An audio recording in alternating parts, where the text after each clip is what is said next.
Salve, salve, senhores! Finalmente abordaremos o modelo atômico dos nossos dias, o modelo atômico atual. Mas antes eu gostaria de fazer um agradecimento todo especial à direção do Instituto Adventista Grão-Pará, que tem cedido aí os espaços para que a gente pudesse gravar toda essa série de videoaulas. Aqui fica o registro do meu muito obrigado.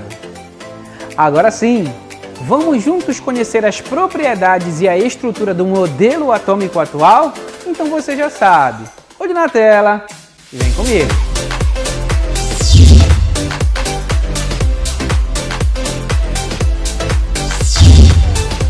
Em nosso último vídeo, ficou claro que Niels Bohr, diferentemente de seus antecessores, não derrubou o modelo atômico vigente lançando um novo modelo atômico.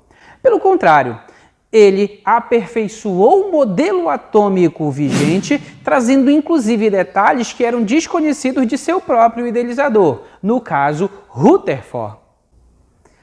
Essa prática passou a se repetir desde então, fazendo com que o modelo atômico de nossos dias seja, na prática, o resultado de várias contribuições ou aperfeiçoamentos de diversos cientistas ao longo da história. A gente vai começar a nossa análise dando um olhar mais específico e detalhado no núcleo atômico. Olhe na tela. É sabido que o núcleo de um átomo possui carga positiva. Isso ocorre porque uma das partículas que compõem o núcleo são os prótons, que são dotados de carga positiva. Essas partículas foram descobertas no ano de 1886 por Eugene Goldstein. Através de experimentos, Goldstein detectou a presença de partículas positivas no átomo e batizou essas partículas de raios canais. Anos mais tarde, dando continuidade a essas pesquisas, Ernest Rutherford, já conhecido nosso, batizou essas partículas com o nome de prótons. Lembre-se que os elétrons haviam sido descobertos em 1896 e, embora Rutherford tenha batizado os prótons após a descoberta dos elétrons, Goldstein já os havia descoberto cerca de 10 anos antes. Daí o motivo de Rutherford ter batizado os prótons por esse nome, pois próton significa primeiro, indicando que os prótons foram as primeiras partículas subatômicas a serem descobertas. Mas como os prótons conseguiam se agrupar no núcleo atômico sem que houvesse repulsão mútua entre eles devido às suas cargas positivas? Afinal de contas, todos nós sabemos que cargas iguais se repelem. Essa pergunta permaneceu no ar científico durante alguns anos. Em 1932, outro físico, James Chadwick, respondeu a essa pergunta com a descoberta de uma nova partícula atômica que também se localizava no núcleo atômico. Após bombardear núcleos do elemento berílio com partículas alfa, Chadwick descobriu a presença de partículas muito semelhantes aos prótons no quesito massa, mas totalmente desprovidas de carga elétrica, portanto, neutras.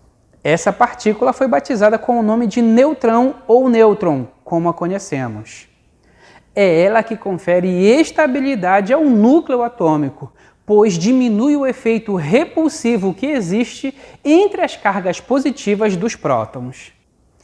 Dessa forma, a região central do átomo, ou seja, o núcleo, é constituído de duas partículas.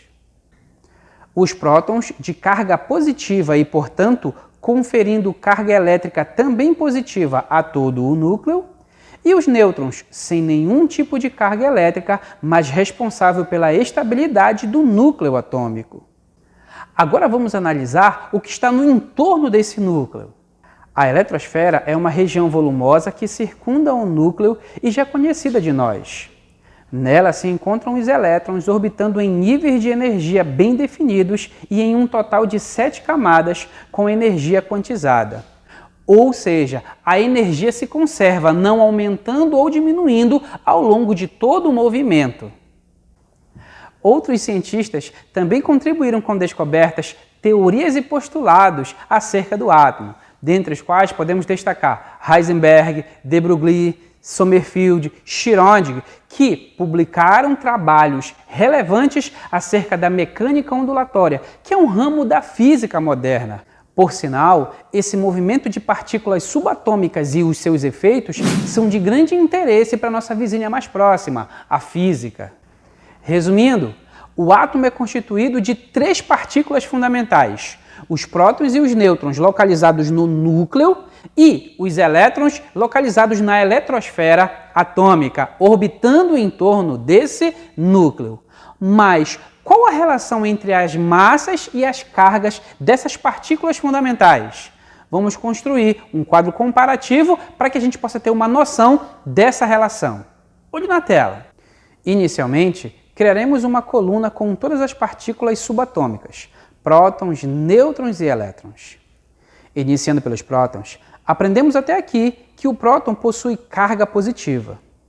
Estudos apontaram que o valor elementar dessa carga é 1,6 vezes 10 a menos 19 coulomb.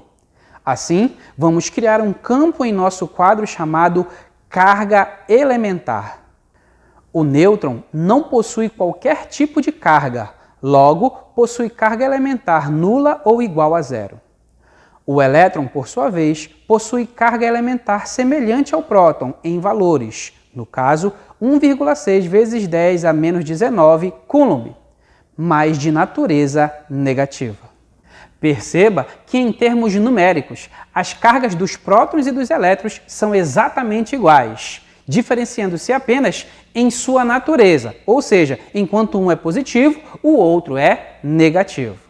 Assim, acrescentaremos mais uma coluna ao nosso quadro, o campo carga relativa. Ele é assim definido, pois se a carga dos prótons e dos elétrons são exatamente iguais, a gente pode simplificar dizendo que se a carga de um próton vale 1,6 vezes 10 a menos 19 positivo e a carga do elétron vale 1,6 vezes 10 a menos 19 negativo, então quando a carga de um único próton for igual a mais 1, a carga de um único elétron também valerá 1, só que negativo. Os valores da carga do nêutron, seja ela elementar ou relativa, sempre será nula ou igual a zero.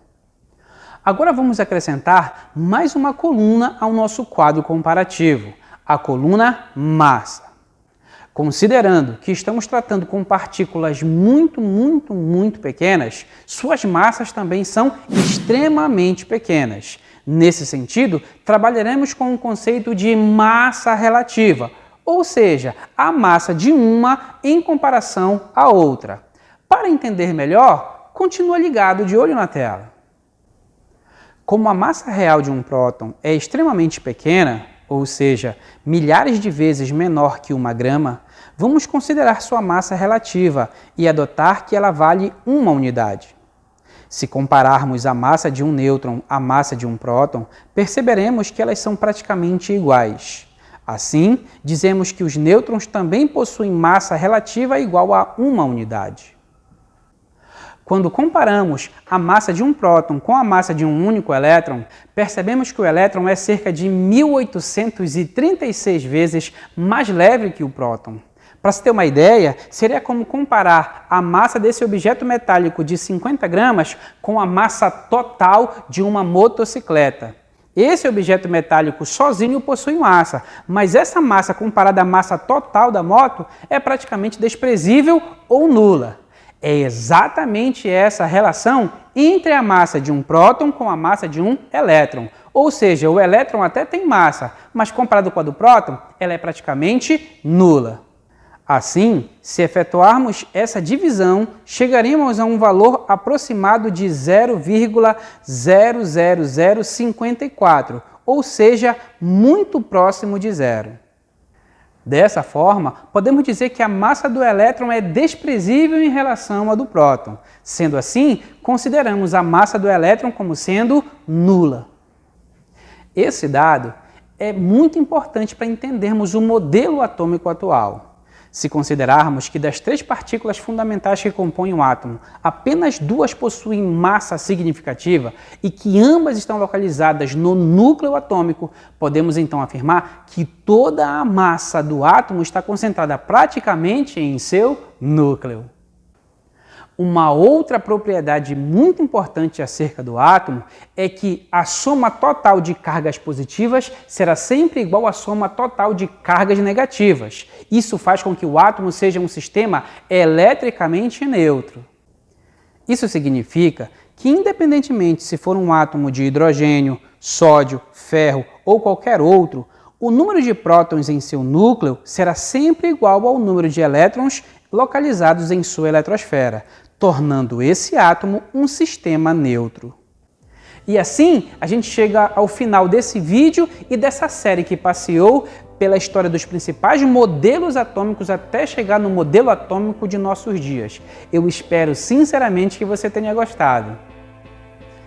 Na descrição desse vídeo, você encontra uma lista de exercícios disponível para download e preparada com carinho sobre os temas abordados ao longo de toda essa série. Afinal de contas, os exercícios nos ajudam a fixar o conhecimento aprendido. Se você não é inscrito, não perde tempo, vai lá, ativa as notificações e seja o primeiro a ficar por dentro dos vídeos e séries que abordam esse mundo fascinante da química. Eu vou ficando por aqui, até o próximo vídeo, senhores. Até mais!